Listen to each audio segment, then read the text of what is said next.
Good morning, and welcome to the Canaccord Coffee Break podcast.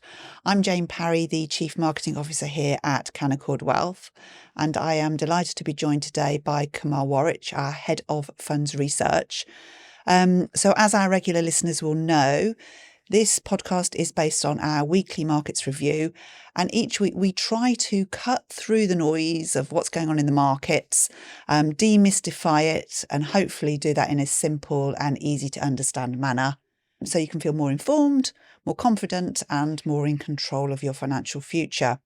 So if you like what you're hearing, don't forget to follow us on Spotify or Apple or your other podcast channel of choice, and you will never miss an episode.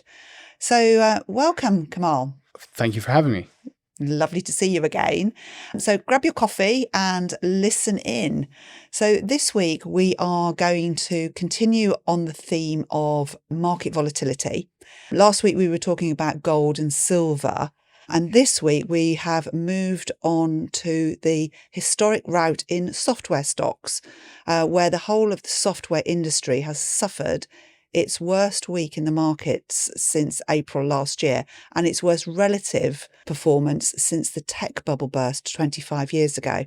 Now, Kamal, I am old enough to remember that because I've been around a long time. I'm sure you might not remember in real time yourself. No, not really. I wasn't around markets in those days. But you were on the earth. I certainly was. Great. So this is off the back of AI related concerns, and $300 billion was wiped off the market value of software firms in a single day in the last week. So can we just get into that a little bit more, and can you help us understand what has triggered fears that AI will disrupt rather than enhance the software sector? And sort of building on from that, is this a genuine shift, or is this another bout of overreaction by the markets? Yeah, great question. I think it's a bit of both. But if we go to the catalyst first, Yeah. what actually caused the sell-off? It was AI startup Anthropic's release of their new tools. So these were designed to effectively automate work across different industries. We're talking legal and financial and data services. Okay. Who owns Anthropic? Is that? Anthropic is a partnership from various companies. We know that Google, Alphabet have got an investment in Anthropic, for example. So there's various partnership funding that's gone into it, ultimately from the big companies in the world, if you want to call them the Magnificent Seven, but various large entities such as Alphabet have invested significant sums into Anthropic. So Anthropic have designed new tools to automate workflows. So how does that seem to impact them in terms of that? What are the risks to those businesses then? So if we take the software bit, which is known as workflow, this is probably more simpler to explain. So at the moment, if you have a financial services company that perhaps does something like accounting software, you would typically purchase their enterprise software. Yep. You would get it integrated into your small or medium-sized business. Yep. You would plug into their database and you would use their systems, their data, and their software. AI is developing tools to effectively replicate what they do. So they'll be able to do it in a cheaper way, first and foremost. So they'll be able to scale up, and they'll be able to potentially mimic some of the data sets that are used by the company to feed into that software as well. So AI will replicate what these companies are doing and potentially just take market share from them. Right. Okay. So is that because those enterprise versions, their pricing model is based on a user per user, or how does that work? So yeah, exactly that. So the enterprise software model is based on integrating specifically lots of proprietary systems into your business. It's expensive work. It costs a lot of money. Companies have to sign up to multi-year contracts. It's quite complicated and expensive business. Okay. So you mentioned an economic moat. Can you just explain a little bit more about what that means? So in traditional finance terms, an economic moat, if you think of it like what a moat actually is, it's that water around a castle. An economic moat is something that protects a company from getting disrupted from its competitors. something you can hang your hat on. The most established economic moat in literature is typically brands, for example. So brands give companies a very strong economic moat. It's one example of a moat, but a brand is a very good one. They tend to have longevity. It's very hard to pull customers away from brands. That would be considered a moat. So something like Coca-Cola, for example. For example, Coca-Cola, yeah. So what moats exist then in terms of these specialist software businesses, and how could that potentially help them defend themselves against this AI threat?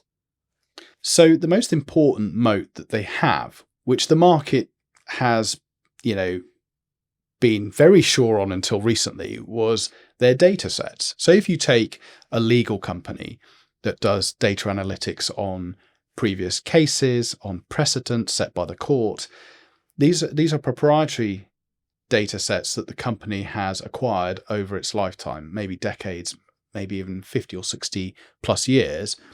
And that data cannot easily be required or replicated by other individuals or companies. Okay, I get it. So if you're a user of that software and that data from that company, you're interrogating that data. Yes. But the threat is that AI could do that job because it will pull that same data from the World Wide Web or all different sources, I guess.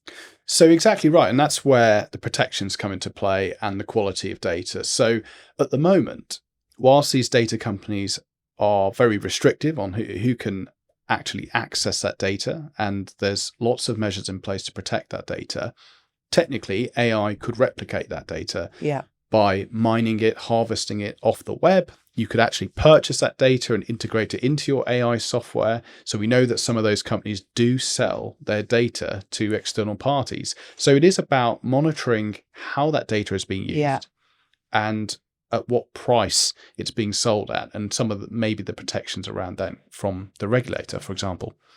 Oh, so a regulator could offer protection as well. How does that work?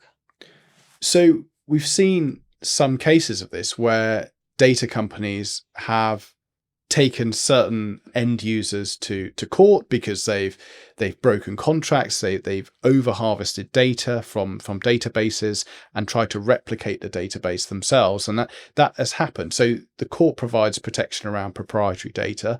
So you would need the regulator to put a seal over this, perhaps specify that data sets should be protected and quality assurances should be applied as well. So for example, if you have a court case and you're a lawyer, you can only use data from these verified sources. Okay. You cannot use AI, or for example, right. Okay. there might be those tools available for these companies.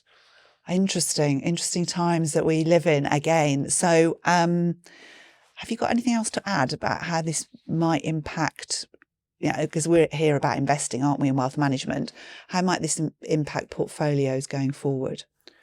I think the most important message is to not panic. The market usually shoots first and asks questions later. It's always very, very, very typical of stock markets. And some of these companies will not only survive, but they will thrive in a new world. They will utilize AI in a way that benefits their business. We can't tell you today who exactly they might be, but we would say that certain moats like data could well be protected, and for certain companies maintain a competitive advantage. So we would tell people, again, reiterate, not to panic. We think you should have exposure to some of these companies, and some will do better than others. Time will tell. So I guess stock selection is critical going forward, analysing who's leveraging AI to their benefit. Absolutely. And who's been threatened by it. That's right. So perhaps time to sum up what's in my Canaccord takeaway coffee cup today. So what's happened this week is AI stocks seem to be coming for software stocks, and they've had their worst relative performance since the tech bubble. And this is all on fears that AI developments could bypass traditional software companies altogether, either their data or their interface. But this seems to be fairly indiscriminate across the whole sector at the moment. So again, taking a bit of a watching brief, keeping an eye out for careful stock selection going forward. So anything else to add to that? No, I think you've summarised that very well. Thank you. Thank you. So thank you very much indeed for your time today. I hope you enjoyed the Canaccord Coffee Break podcast and you learned a little bit about AI and software. Don't forget to hit follow so you never miss an episode. And please do share your thoughts with us. Coffeebreak@canaccord.com. Many thanks.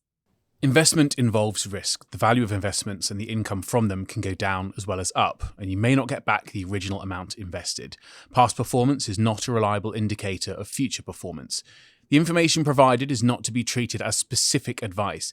It has no regard for the specific investment objectives, financial situation, or needs of any specific person or entity. It is accurate at the time of recording and is subject to change.